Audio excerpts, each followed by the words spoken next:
베드로후서 3장 14절에서 18절까지의 말씀입니다. 이제 하나님의 말씀을 찾으셨으면 우리 한 절씩 나누어서 교독하도록 하겠습니다. 제가 14절의 말씀을 먼저 읽습니다. 그러므로 사랑하는 자들아, 너희가 이것을 바라보나니 주 앞에서 점도 없고 흠도 없이 평강 가운데 나타나기를 힘쓰라.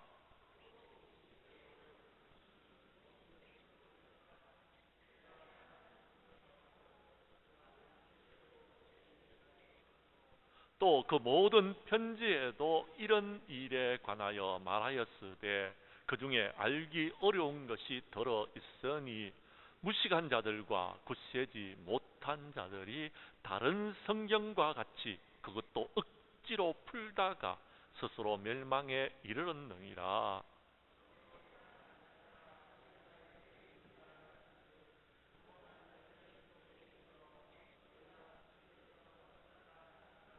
18절의 말씀은 우리 함께 읽도록 하겠습니다. 오직 우리 주 곧 구주 예수 그리스도의 은혜와 그를 아는 지식에서 자라가라. 영광이 이제와 영원한 날까지 그에게 있을지어다. 아멘. 베드로후서 3장 14절에서 18절까지의 말씀을 중심으로 베드로후서 강의 오늘 마지막 시간 8번째, 주님의 재림을 소망하는 자들에게라라는 제목으로 이 시간 말씀 전가할 때에 전하는 자나 받는 자가 함께 은혜 나누는 귀한 시간 될 수 있기를 바랍니다. 베드로서의 말씀은 순교를 앞두고 있는 사도 베드로가 흩어져 있는 나그네, 즉 그리스도인들에게 마지막 권면과 축복의 말씀을 우리에게 전해주고 있는 것입니다. 베드로는 본문에서 하나님의 심판과 그리스도의 재림을 앞두고 있는 성도들에게 이 힘들고 어려운 세상 가운데서 어떻게 살아야 하는지를 우리에게 여러분 설교해주고 계십니다. 권면의 말씀으로 전해주고 있다라는 것입니다. 이는 여러분 종말의 시대를 사는 우리에게 있어서도 똑같은 이야기를 하시는 것입니다. 우리에게 주시는 여러분 설교의 말씀과 같다라는 것입니다. 우리는 마지막 때의 새 하늘과 새 땅을 바라보면서 살아가는 사람들이 어떻게 살아야 하는지를 오늘 베드로서 마지막 말씀을 가지고서 함께 은혜 나누기를 원합니다. 성경은 종말에 관한 이야기를요 여러 성경에서 우리에게 말해주고 있습니다. 특히 인류의 종말과 심판이 있을 것을 예언해주고 계시는 말씀입니다. 그런데 여러분, 일부 과학자들이 말하는, 미래학자들이 말하는 그런 여러분 이야기와 성경에서 말씀하시는 말씀이 다릅니다. 우리는 알아야 됩니다. 이 종말의 시대 때에 여러분 기근과 여러분 그리고 전염병과 그리고 지진이 일어나고 있고요, 전쟁이 일어나고 있는 이런 상황을 우리는 어떻게 여러분 대처하며, 그리고 예수님의 재림과 인류를 향한 하나님의 심판이 어떻게 이루어지는지를 우리는 분명히 알아야 되는 것. 그리고 알고는 여러분 그 종말의 때에 우리는 어떤 삶을 살아야 되는지를 말씀을 통하여서 깨닫는 저와 여러분들이 될 수 있기를 간절히 원합니다. 우리는 이 종말의 때에 어떻게 살아야 될까요? 본문 말씀 가운데서 한번 답을 찾아보도록 하겠습니다. 먼저 14절의 말씀을 봐주시기를 바랍니다. 첫 번째, 오늘 성경 말씀에 보면 주님 앞에서 점도 없고 흠도 없이 살아가면서 평강 가운데 나타나기를 힘쓰라라고 말씀하고 있습니다. 여러분 14절의 말씀을 여러분이 읽어 주십시오. 시작.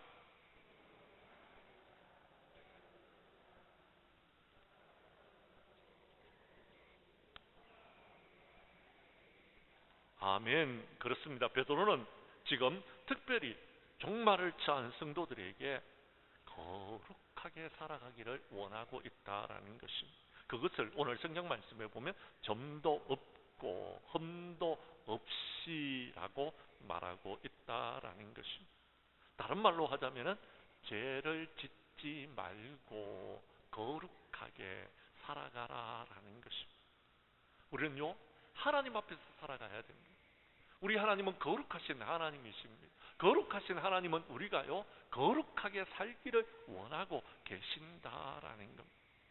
그런데 여러분, 세상이 점점 죄악으로 관영하다 보니까요, 우리가요, 이 세상을 살아가면서 이것이 죄인지를 모르고, 여러분, 죄를 짓고 살아가는 사람이 점점 많아지고 있다라는 것. 엄연하게 죄를 지었는데도 당신 그러면 안 됩니다, 죄를 지었습니다라고 말하는 게, 이게 뭐가 죄가 되느냐. 세상 사람들도 다 그렇게 살아가고 있는데 그렇게 말하는 분들이 있습니다. 그런데 베드로 사도는 분명하게 말하는 것이 주님 앞에서입니다. 우리가 그것이 죄가 된다 안 된다 여러분 판정하는 것이 아니고요, 주님께서 그것을 죄라고 말씀하시면 그건 죄입니다. 주님 앞에서 정말 우리가 거룩하게, 여러분, 점도 흠도 없이 살아가고 있느냐라는 것입니다. 이렇게 이야기를 했더니 성도들이 말합니다. 목사님, 그런 사람이 어디 있습니까? 다 점도 있고 흠도 있지 않습니까? 예, 맞습니다. 저도 점도 있고 흠도 있습니다. 예수 그리스도의 은혜로 구속함을 받았습니다. 맞는데요, 자, 주님께서 저와 여러분들을 위하여서 십자가를 지시고 피 흘려 주심으로 우리를 구원해 주셨어요. 그러면은요, 우리가 더 이상 죄를 지으면은 안 되는 것입니다. 죄를 짓지 않기 위해서 힘써야 되는 것입니다. 적어도 우리가요, 죄를 짓고 마음에, 여러분, 죄책감을 가지고서 살아가는 일들이 있어서는 안 된다라는 것입니다. 우리는 하나님의 평강 가운데서 살아야 된다라는 것입니다.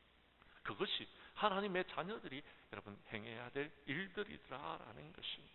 그래야지 여러분 하늘을 바라보고 살 수 있는 것. 그래야지 하나님 앞에 갔을 때에 여러분 우리가 여러분 인정받을 수 있다라는 것입니다. 그러면은요, 자, 그렇습니다. 우리는 그러면은 여러분 점도 없고 흠도 없이 살아가기 위해서는 어떻게 해야 됩니까? 첫 번째는요, 하나님과의 관계 속에서 늘 우리 자신들을 돌아봐야 돼. 다른 말로 하자면 하나님과 화평해야 된다. 그래야지 우리 마음속에 평강이 임하는 것입니다. 그러면 우리는 더 이상 여러분 이 세상 가운데서 죄를 짓지 않고 거룩하신 하나님의 성품을 닮아간다라고 성경에 기록하고 있다라는 것입니다. 그런데요, 문제는 많은 사람들이 이 세상에서 점도 있고 흠도 있다 보니까 자꾸 하나님을 피합니다. 하나님과 멀리하는 것입니다. 그러다 보니까 여러분 점점 더 멀어지면서 죄를 짓는데도 죄책감을 느끼지 못하는 그런 사람으로 여러분 살아가고 있더라라는 것입니다. 그래서 문제가 되었습니다라는 것. 하나님과 멀어졌으니 모르는 겁니다. 못 깨닫는 겁니다. 또요, 한 가지를 더 말하고 있습니다. 우리가 심령의 평강을 누리기 위해서는 사람들과의 관계에서도 화평을 유지해야 되는 것입니다. 이것은 다른 말로 말하자면 형제의 죄를 용서하고 허물을 덮어주고 이웃과의 원수 관계를 맺지 않고 살아가는 것을 말하는 것입니다. 예수님께서는 우리에게 주님의 주기도문을 가르쳐 주시면서 우리가 우리에게 죄 지은 자를 사하여 준 것 같이 우리의 죄를 사하여 달라고 기도하라고 말씀하여 주셨습니다. 그리고 이어서 말씀하시기를 이런 말씀을 하십니다. 너희가 사람의 잘못을 용서하면 너희 하늘 아버지께서도 너희의 잘못을 용서해 주실 것이지만 15절은 여러분이 읽어 주십시오. 시작.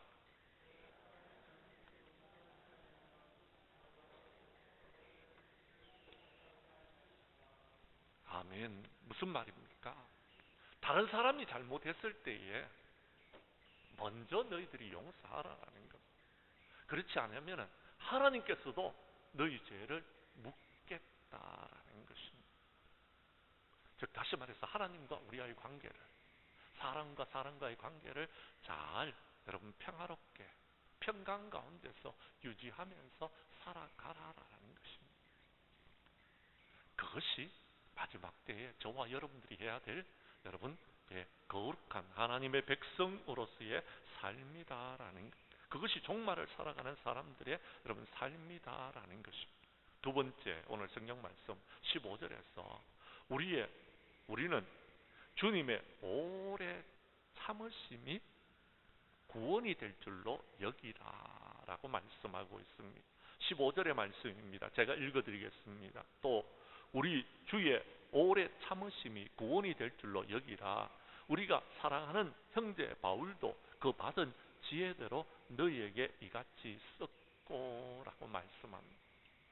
자, 무슨 말이냐 하면은 이런 이야기입니다. 지난 시간에 이미 말씀드렸습니다. 하나님은요, 하나님의 시간이 하루가 천년 같고 천년이 하루 같다라고 말씀하셨습니다. 우리 주님의 오래 참으심은 그렇습니다. 우리에게 구원을 주시는 하나님의 은혜인 것입니다.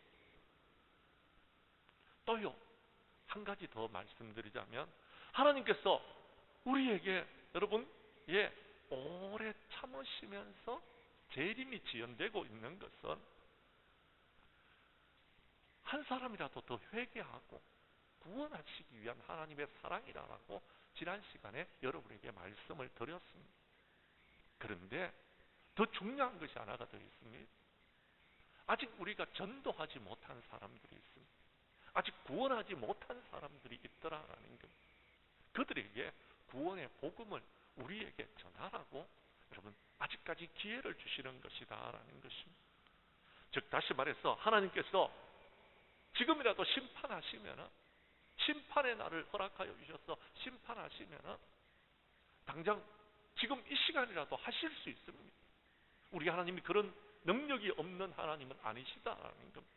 그런데 우리 하나님은 지난 시간에 여러분에게 말씀드리는 것처럼 사랑의 하나님이십니다. 참으시는 것입니다. 인내하시는 것입니다. 기다리시는 것입니다.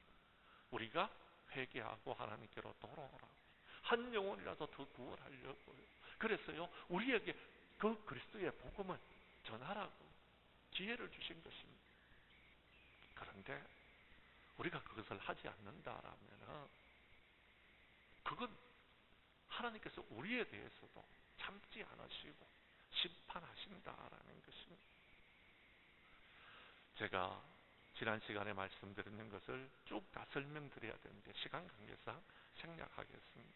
그렇습니다. 하나님의 약속은요, 더딘 것이 아닙니다. 하나님의 시간이 하루가 천년 같고 천년이 하루 같은 이 모든 것들은 우리 하나님의 사랑의 여러분 결과이다라는 것입니다. 그러므로 더럽고 차가운 사탄 마귀가 우리를 미혹해도 주님의 재림이 없다라고 여러분 거짓으로 말해도 그것은 하나님의 사랑 때문임을 여러분 아시고 우리 하나님은 기다리고 계십니다.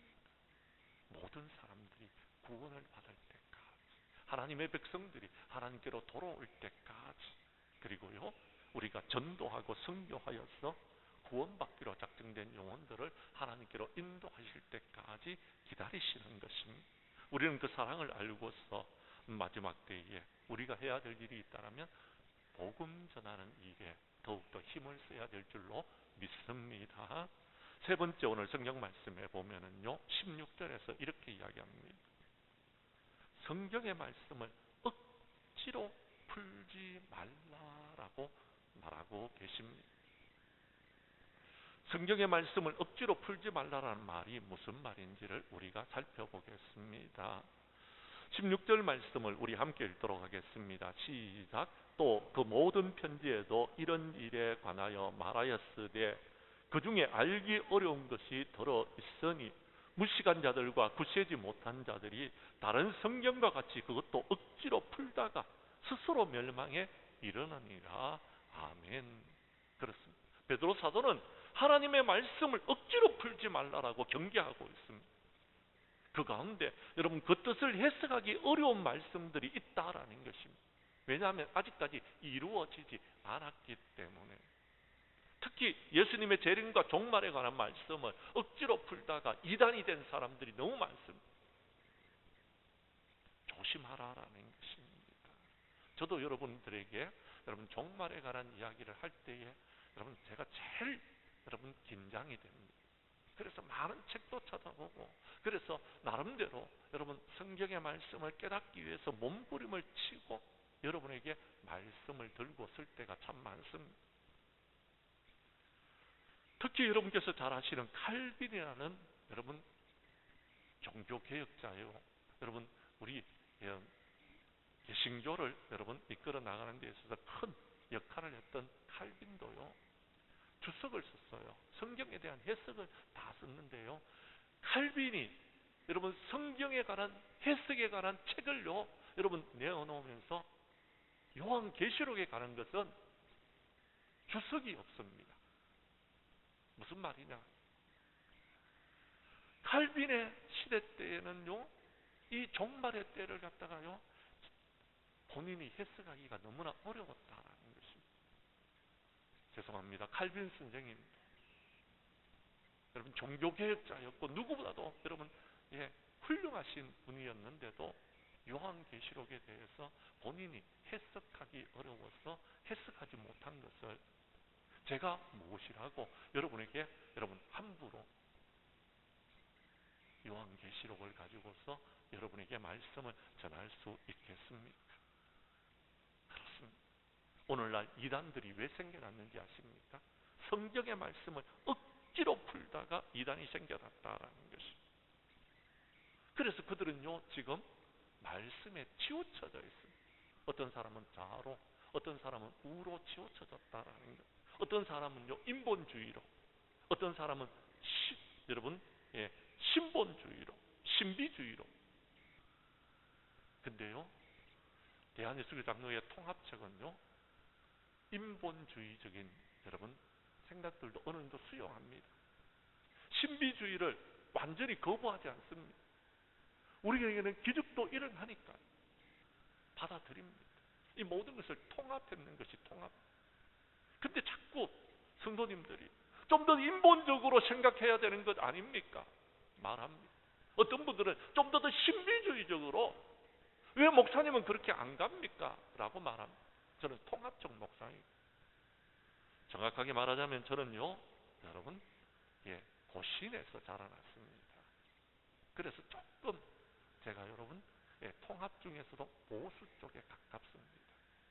그러나 제가요 여러분 신비주의적인 것을 안 받아들이는 것 아니고요, 제가 인본주의적인 것을 안 받아들이는 것 아니고요, 제가 보수주의자지만은도요 여러분 성경만 여러분 말하는 사람은 아닙니다. 적어도 여러분 우리가 이 모든 것에 있어서 성령의 인도함을 받을 필요성이 있다라는 것입니다. 그러나 억지로 성경을 풀지 마십시오. 성경에서 더하거나 빼면은요 나중에 하나님께서도 우리에게 여러분 그 모든 것들을 책임을 물을 수 있다는 사실을 기억하시면서 잘 모르는 것은요 여러분 공부하십시오. 잘 모르는 것은 물어보십시오.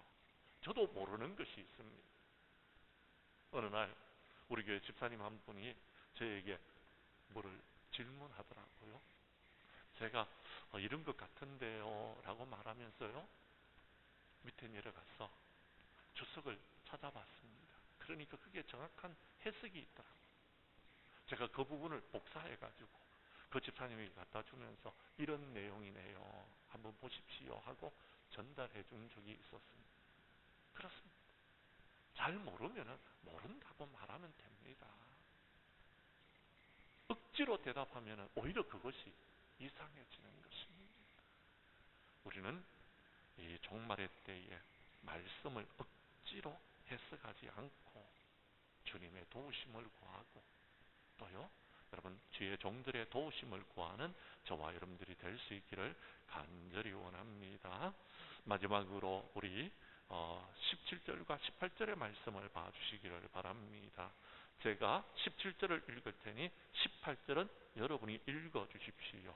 그러므로 사랑하는 자들아, 너희가 이것을 미리 알았은즉 부판자들의 미혹에 이끌려 너희가 굳센 데에서 떨어질까 삼가라.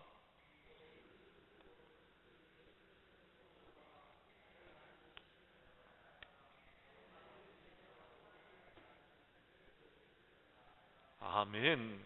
사랑하는 성도 여러분, 우리가 기억해야 될 사실은 종말의 때가 되면은 우리를 미혹하는 세력들이 있다라는 것. 그때 흔들리는 사람들이 되지 말라라는 것. 굳센 데에서 떨어진다라는 것은요, 여러분, 믿음의 반석위에 서 있는 사람은요, 흔들리지 않습니다. 굳건한 믿음을 가지고서 살아가는 것입니다. 그 믿음의 근원은 예수 그리스도를 믿는 것입니다.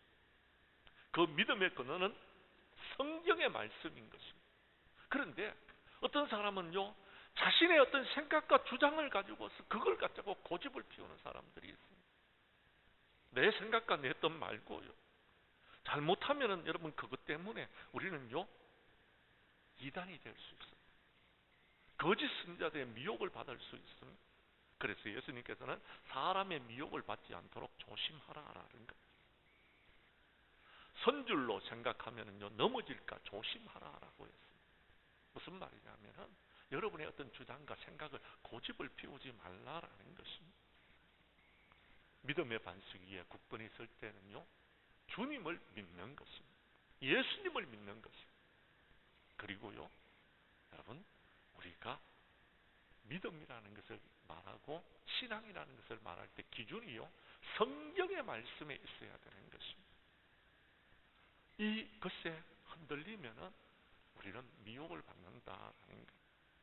한 가지 더 말하고 있습니다. 18절에는요, 그리스도의 은혜와 예수님을 알아가는 지식에서 우리 계속해서 성장해야 됩니다. 근데 어떤 사람은 머물러 있는 사람이 있어요. 더 이상 성장이 되지 않는 사람이 있습니다. 왜 그런지 아십니까? 자기 생각 속에 갇혀 있기 때문에, 우물 안에 갇혀 있기 때문에 그렇습니다. 그리고 자신의 생각이 옳다라고 여러분 생각하면서 다른 사람의 생각은 아예 받아들이려고 하지를 않습니다.